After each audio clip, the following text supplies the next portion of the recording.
Hi everyone.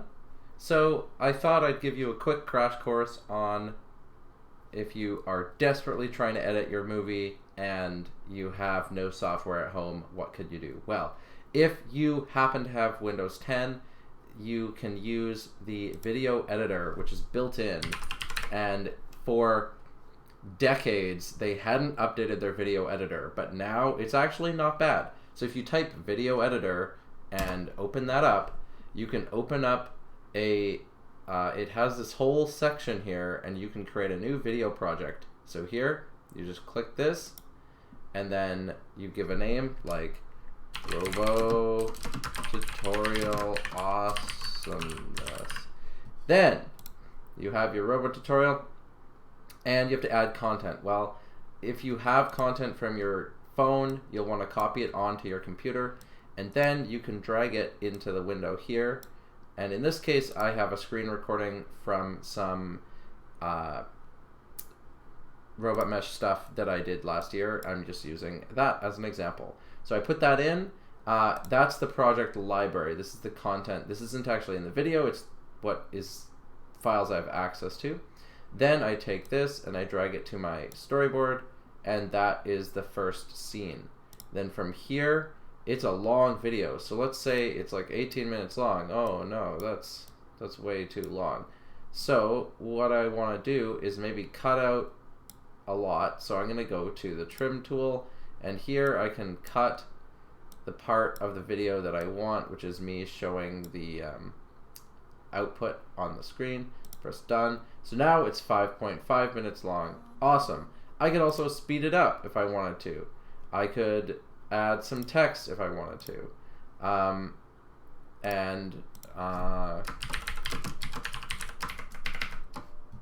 Lots of quick things like that, choosing the position where you want the text. And so there's things like that that make it actually really fast to put together your video. You can add a title card at the beginning. You can change the timing. It's very fast. I've used this when I've been traveling to make quick travel videos. It's really well optimized for Windows 10, so it works even on crappy computers. So it's quite good. Now, the other thing that you might want to do is add audio. So how do you go about doing that? Well, you have the option to add background music, which is like not what you could add background music to a clip. That's not really, if you're trying to do like a voiceover, that's a bit different. So what you might want to do for that is you add custom audio, and then you can choose to add an audio file to that particular clip. So then that would add the audio onto the clip. So in this case, I don't really have very many audio files. I have this video that has some audio in it. We can try to open that and see what happens. So now I have the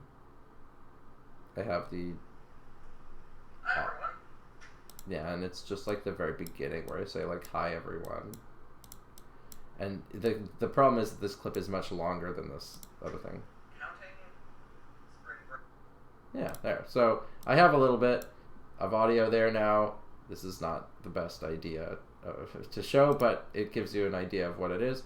You can also mute or control the volume if you like. There are a few other things you can change. You can adjust the theme. There's some themes you can use to give you a quick template. There's some settings you can change, but that's not really going to help you too much. That's basically it, because it doesn't have a lot, but it gives you the basics, and you can actually put together a pretty rockin' video just from using these tools. And when it comes to exporting, then you go up to finish video up here. You would set 1080p. Hardware accelerated means if you have a GPU, it'll use it. You can keep it checked. It'll try to do the fastest it can.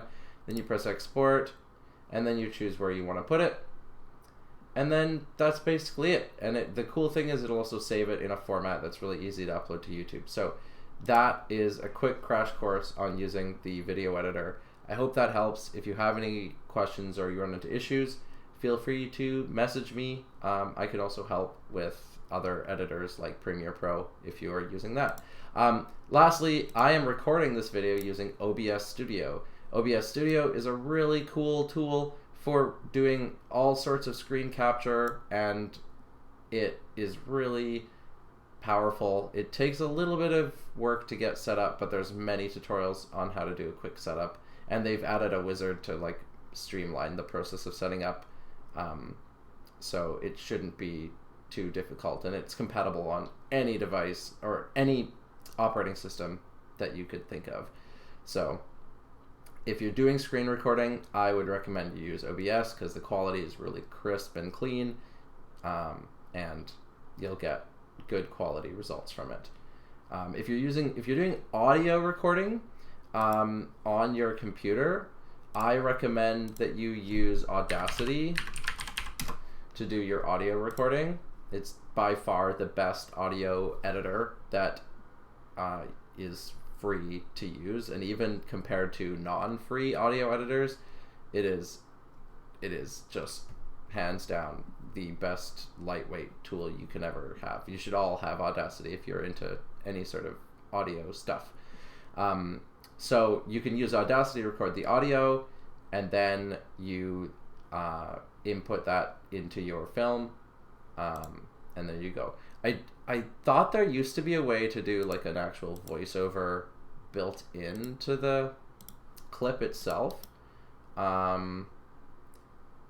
but it doesn't look like they have that feature anymore. They've changed it to like allowing you to have custom audio, which is, I think, better. It just requires you to do the extra step of recording it on a separate tool, but it shouldn't be impossible, and I think it's totally doable for you to do. So I'm going to leave it at that for now. And once again, if you have any questions, let me know. Good luck, everyone, and I look forward to seeing your videos. Bye-bye.